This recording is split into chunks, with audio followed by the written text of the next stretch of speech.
10 Steps to Earning Awesome Grades by Thomas Frank. Read to you by Leslie. bestbookbits.com. 10 Steps to Earning Awesome Grades While Studying Less by Thomas Frank. Synthesis. A short, practical guide for students on being more productive and studying more effectively by veteran student success writer Thomas Frank of College Info Geek. Step 1. Pay better attention in class. Avoid burnout by staying healthy. Eat healthy 90% of the time. Work out regularly. Get at least 6 hours of sleep per night. Be deliberately and actively present in class. Sit up front. Speak up in class discussions. Take lots of notes. Take lots of notes by finding ways to force yourself to do it. Make an internal commitment. Form a note-sharing study group. Use a habit-tracking tool like Habititia. Make your notes public. Minimize willpower killing friction by preparing in advance. Find next year's accommodation 7 to 8 months ahead of time. Plan for the following day the previous evening. Charge your devices, pack your bags, sync your files. Use notes, physical and digital, and alarms to trigger your mindfulness. Be solution-oriented, but be sure to use professor's office hours if you're really stuck.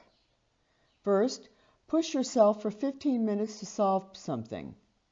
During that time, note everything you do to try to solve the problem. Only then, if you're still stuck, should you ask for help.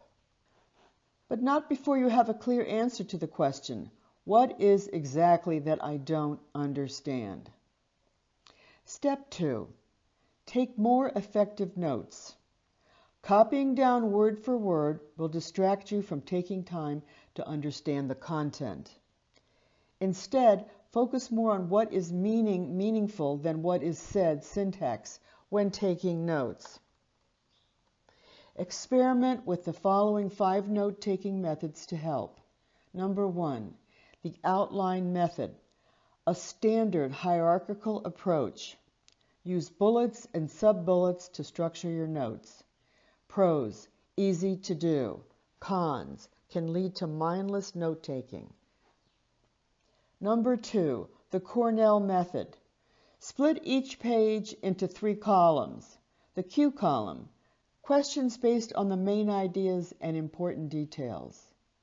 Note-taking column contains your normal notes during class. Summary column, end of class summary of your notes column. Pros, sets up notes for effective studying while you take the notes. The mind map method. A great web app is Kugel. Write a single umbrella term in the middle of a blank page. Write words around it that expand the idea and more words around those. Use lines, colors, doodles, and diagrams to connect all the words. Number 4, the flow method. A holistic approach that forces active note-taking and best used for topics where ideas readily connect. Write important terms down as they come up. Connect them with arrows to show links. Synthesize things in your own words. Don't parrot. Create backlinks to earlier parts of your notes. Number 5, the write on slides method. Annotate your slides instead of writing separate notes. Be sure to stay active and don't get lazy. Step 3, get more out of your textbooks. Don't do all your assigned reading. Much will be covered in class and you won't be tested on a lot of it. Instead, gauge your classes and split your reading into primary readings, things you must read, like the generally required textbook, and secondary readings, things that would be nice to read, smaller books, articles, and case studies. Adapt your reading style to the way your knowledge will be tested. Example, Multiple choice, learn facts and specific details, or essays, identify and summarize the main ideas. Read actively, not passively, using the 6 techniques below. Pseudo-skim, speed through filler text, slow down for the important stuff. Read the chapter backwards. Prime your brain with any summary points, glossaries, and questions. Create questions. As you read, rework the details into questions you can use to test yourself later. Pay attention to formatting, bold, italics, and lists. Mark up and take notes in your book. Use sticky flags if you can't deface the book, otherwise use a pencil or a highlighter. Write summaries of what you read as if you were teaching it to others. Summarize what you've just read from memory immediately after finishing. Active recall. Make it simple and test your knowledge by imagining teaching it or to someone else. Step 4, plan like a general. Separate planning from doing. This will let you focus on doing without thinking and making you more efficient. Create and update a long-term plan for your education from day 1. Plan your week on a Sunday and match your tasks to your energy levels. Number 1, make a list of academic and non-academic things you must do this week. Number 2, group those activities by high and low thought intensity work. Number 3, plan and adapt your tasks during the week to your energy levels. Number 4, get to know when your typical high energy levels are and adjust accordingly. Plan your day the night before or first thing in the morning. 1, look at your calendar and to-do lists. 2, make a list of things that need to be done tomorrow. 3, prioritize your list by putting the most important things at the top based on positive impact, what will get you closest to your goals. Negative impact, what will stop your life spiraling into chaos. Willpower, what will require the most willpower to complete. 4, estimate how long each task will take to complete. Number 5, combine this with your start time to come up with an end goal for the day. 6, start from the top of the list and work your way down. To work out your Fudge ratio, the amount you tend to underestimate timings. 1, estimate your task times for the day. 2, record your actuals next to the estimate. 3, divide your actuals by your estimate. 4, use your Fudge ratio to improve your estimates. 5, trust your gut once you have better feel for setting timings. Break down your projects by 1, splitting the project into tasks. 2, grouping the task into context. 3, planning exactly how and when you'll devote resources to them. Step 5, build a better study environment. Design your environment deliberately to minimize friction. Optimize location and music. Minimize real-world and technical distractions.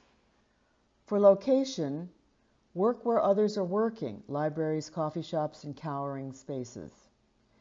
Think out of the box. Attend concentrated seminars or work weekends on a topic. For music, experiment to see what works for you. Try different genres with different kinds of work. Experiment with white, pink, or brown noise. Trial ambient noise. Mix them all together. To limit real-world distractions, avoid distracting places. Avoid distracting people. Learn to say no to fun things. Make it difficult for people to contact you. To limit digital distractions, put hurdles in place to make procrastination more hassle than it's worth. For your phone, turn it off. Turn off most of the notifications. Put in Do Not Disturb mode. For your computer, block your access to TimeSync websites. Uninstall TimeSync apps. Hide the bookmarks bar in your browser. Set up a work user account on your computer. Use a different computer entirely to do your work. Step 6. Fight entropy and stay organized. Organize your files the right way. Download and install Dropbox Google Drive that gives you access to the files wherever you are. 2. Set up your folder structure. Split your life into sensible pieces as a start. Set up your college folder by year, class, and projects, and add extra folders when needed. Build a quick capture system to get ideas out of your head with tools like a physical notebook or apps like Draft, Evernote, Scanbot, Trello, Google Calendar, and Pinboard. Use Evernote or Dropbox as a second brain. Use a task manager. The best to-do app is the one that works best for you. Some good options include Wonderlust, Remember the Milk, Google Tasks, Todoist, OmniFocus, and Asana. Fight entropy and friction by using a checklist to keep your world and your systems tidy each day. Defeat procrastination. Only say, I don't feel like it if you add, but I'm going to do it anyway. The procrastination equation is a useful way to think about motivation. It says, motivation, expectancy times value, impulsiveness times delay. Expectancy, your perceived odds of succeeding at the task. Value, how much you care about the reward.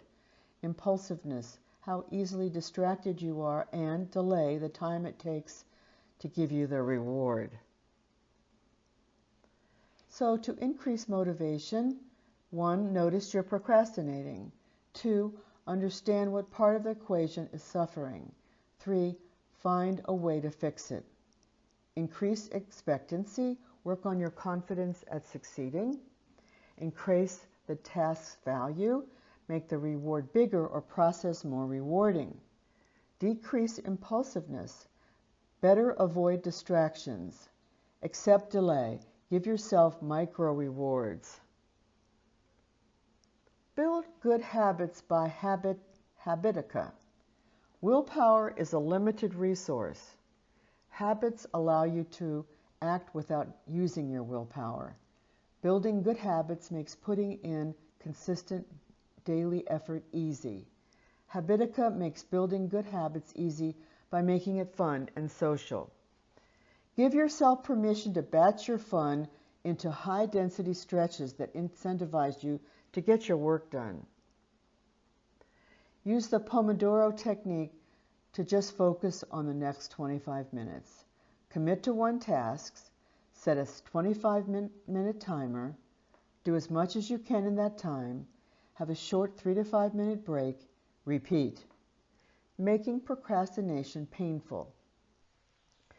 Step 8. Study smarter. Get used to assessments by replicating test conditions when you study. To do so, gather your materials, syllabus, handouts, notes, assignments, in your textbook. Number 2, identify the topics likely to come up in tests. Prioritize these in your learning. 3, create study guides for each topic. Design questions that will test your active recall on the topic. 4, get studying. Write model questions and answers. 5, test yourself. Practice until it's easy to answer these questions under test conditions. Prioritize active learning over passive learning. Passive learning, exposing yourself to material and hoping it will sink in. Active learning, focus yourself to recall information independently with testing. Use spaced repetition to maximize learning efficiency. forces active recall just when you might forget it. Helps you focus on things you still need help learning. For subjects like math, number 1, learn to notice your confusion. Be specific about it. Test for gaps and problem sets. Number 2, understand, don't memorize. Chip patiently away at concepts until the aha, I get it moments. Test by explaining it to someone else. 3, do the math. Learn by doing lots and lots of problems. Step 6, write better papers. Do an unstructured brain dump, knowledge, questions, points, sources, and quotes. 2, develop a focus and questions to answer. This will break down and give your research direction. 3, keep your research focused and systematic. Find resources like Wikipedia, textbooks, and Google Scholar to find resources.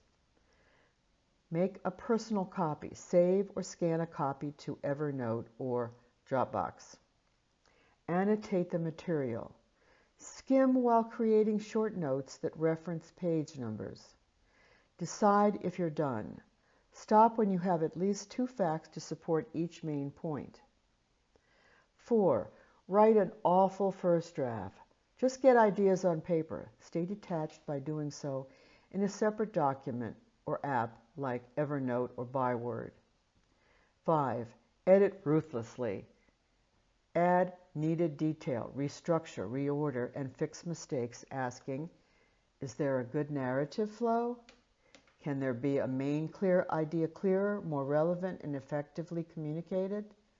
Do the sections back the idea up? Is there enough research to support the facts?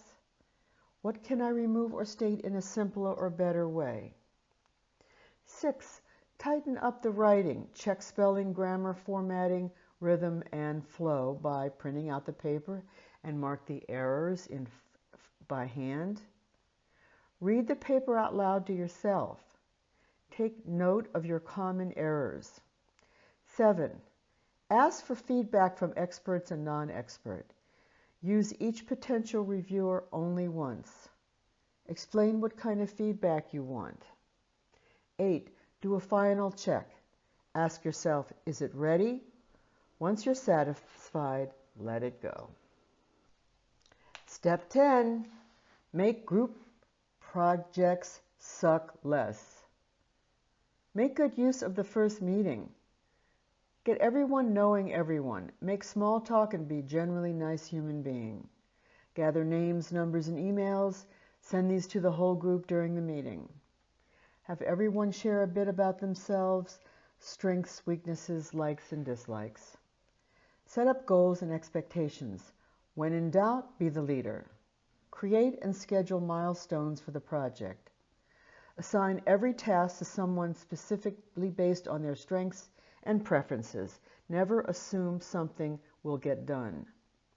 Set a time for the next meeting. Create strong communication channels. See Slack. Nominate an editor whose job it is to collect and integrate all the finished components. Use great tools to make life easier. Trello to track and delegate tasks. Slack for team communication. Google Docs for real-time document collaboration. Fin, where to go from here. Pick 1 to 2 main focuses. Write down a goal for that area.